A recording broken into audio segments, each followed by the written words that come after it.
pasta. That's what I thought. This is pasta carbonara. Hey guys, today we're gonna make pasta carbonara. And if you're Italian watching this video and you're like, well, you're American, you shh, quiet. Let's get out our ingredients. All right, you're gonna need eggs, pecorino, cheese, looks like this, and guanciale. This is it, which is pork cheek. It kind of looks like bacon chunks, but it's not the same cut of the animal. So, because it comes from a different part of their body, bacon comes from another area. And it has a very fatty texture, but it becomes really crispy. So this is what they use. They use this, and they use pecorino cheese, and you can also use some Parmesan, and then freshly cracked black pepper, salt, and eggs. So let's get started. Oh, and you also need to grab some spaghetti because usually this is made with spaghetti.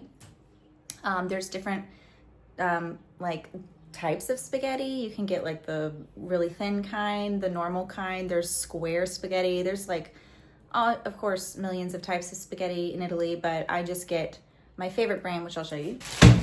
My favorite brand of pasta is Voiello, which is from Naples, and one of my favorite chefs on TV uses this brand too.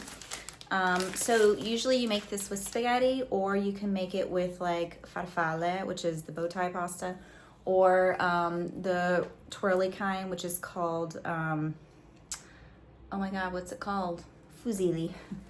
All right, so let's get started. First step to making this is look at all my dishes. Girl, this is real talk over here. Ain't got no time to be cleaning the dishes. You're gonna start by boiling your water because the sauce really doesn't take that long. So start getting your pasta water boiling and get out a pan and put that on the stove. And then we're gonna prep the sauce. I usually use 3 eggs for a family of 4 because I have a hard time with my sauces being really creamy, and I like that really creaminess. But you can use, less. So you're gonna use 1 whole egg.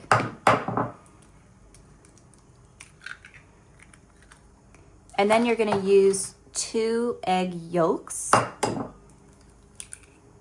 just the yellow part. Okay.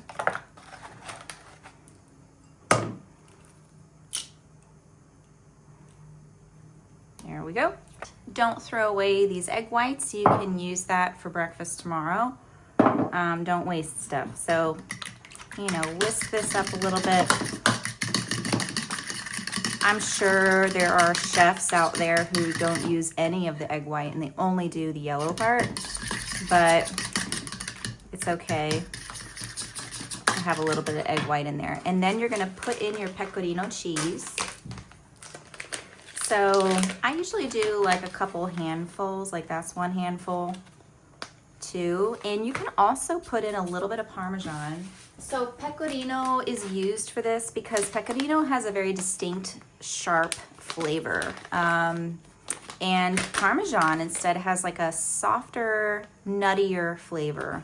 It's delicate. So that's why pecorino is used, because it's a stronger flavor. But I'm gonna put a little bit of Parmesan because I like Parmesan. Why not? So we're gonna add that. Now we're gonna add some salt and cracked black pepper. So you wanna use fine salt. And I use pink Himalayan salt for everything because you can tell which one is your sugar and which one's your salt. If your salt is pink, then the white one is the sugar. So black pepper. Okay, and you're gonna mix that up. It's kind of like breakfast pasta. That's what I thought when I first had it. I thought it was a joke. I was like, wait, there's a pasta that's like breakfast pasta that you eat for dinner? And you know how the Italians like make fun of Americans because we don't have an order for eating and we eat dinner for breakfast and breakfast for dinner. Well, they have like a breakfast pasta. Cos'è? Yeah. They like to make fun of us, but whatever. All right, so that's the base. But we're not done with this. Now, in the meantime, we're gonna start to saute up our guanciale. And I'm gonna use 1 pack. That's enough. It's 120 grams. If you've got some leftover ham in the fridge, you can also use that. I have some leftover prosciutto cotto, which is what they call ham. And my mother-in-law, she does this. She adds a little bit of the prosciutto cotto in there. She has it. And it's nice to use what you got in your fridge. You know, you use it up, you feel satisfied that you're making good use of your money. Don't throw anything away. Just use what you got. So this we're also gonna saute up a little bit. All right, so in goes the guanciale. I'm not adding any oil because this has fat already. If you're cooking with something that already has fat, like ground beef or this, for example, you don't need to add oil or butter because it contains fat. So it doesn't need any help. There's a great book that I read called Salt, Fat, Acid, and Heat, and it talks about that kind of balance. So throw that in there, let's go ahead and get this, throw that in there. This is gonna be the best bangin' pasta ever. This is like an Italian go-to pasta, trust me. Okay, we're gonna let that get nice and crispy. I'm gonna lower the temperature just a little bit. So in Italy, there are certain pasta dishes that are like go-to pastas because they're fast to make. And in Italy, a lot of kids come home from school at lunchtime, and because they either get out at that time or they do like a half-day schedule. So they eat lunch at home, and the way the culture is here is a lot of people get off of work and they come home and eat, and they take a big break, and then they go back to work. So pasta carbonara is a good one during the week, and it's kind of like this other dish where you have pasta with pesto. It's so fast, you can make it in like 15 minutes, and then everyone's eating, and it's really good. But the trick with this dish that you got to get down is making it liquidy enough. Like it can't be dry. So that's where we have to really work. All right, my ham is pretty much getting cooked up, and I don't have enough spaghetti. So I'm gonna use fusilli, and this is another brand that is good. And you can get this in Walmart. I'm pretty sure the last time I checked, or in other stores. This is a brand. And if not, try the Voiello or try different brands. There's several good ones. Let me tell y'all something interesting. Since I landed in this country, I've never seen anyone I know use Barilla. So take it for what it is. There's a reason why certain pastas go with certain dishes. I didn't understand this for several years, and then one day it clicked. So fusilli is a good one because it captures the sauce. So it goes really well with, like, you know, anything really. It goes well. If you want the pasta to capture the sauce, then you can use something with spirals like this.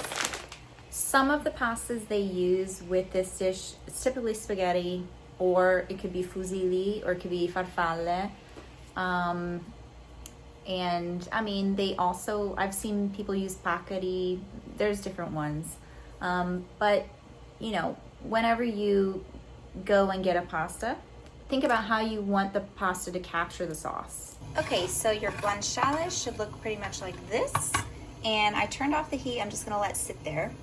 And my water is starting to boil. I'm gonna put in a lot of salt. This is what I mean. I might even put a little bit more and let that get going. Your water has to be salty.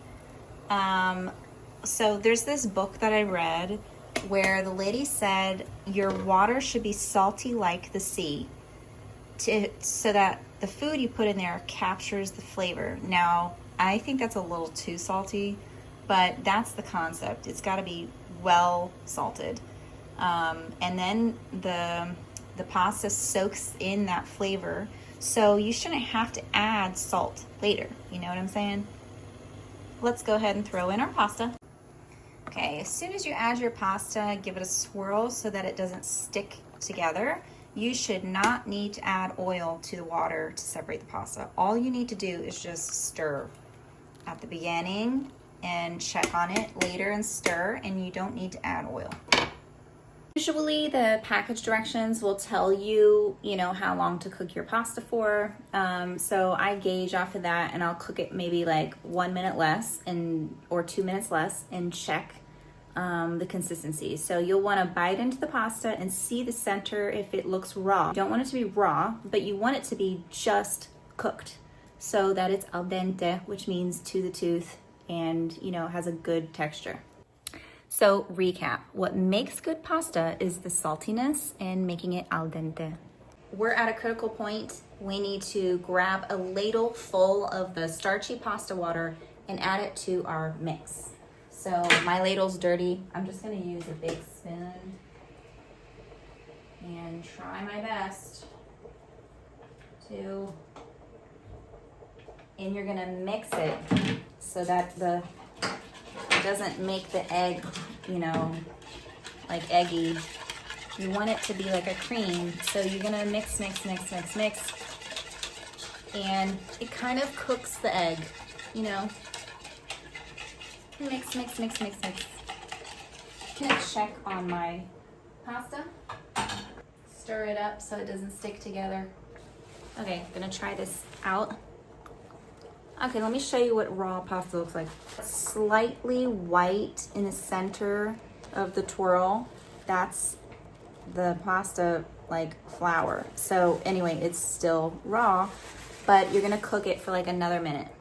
All right, so I have cooked and drained my pasta, and now I'm gonna pour it into my pan with my meat, and then I'm gonna take my egg mixture and I'm gonna throw it on top. Okay, this, and I'm gonna mix my pasta. Technically, you're not supposed to heat it up. The heat of the pasta cooks the egg. So not everyone feels comfortable with that. And I understand if you're pregnant or something, you want to make sure there's cooked egg. Or if you've got little kids, then you can turn on the heat a little bit and cheat. But it won't be as creamy, so it might be slightly dry if you heat it up, you know what I'm saying? So heat it up for like a minute or two.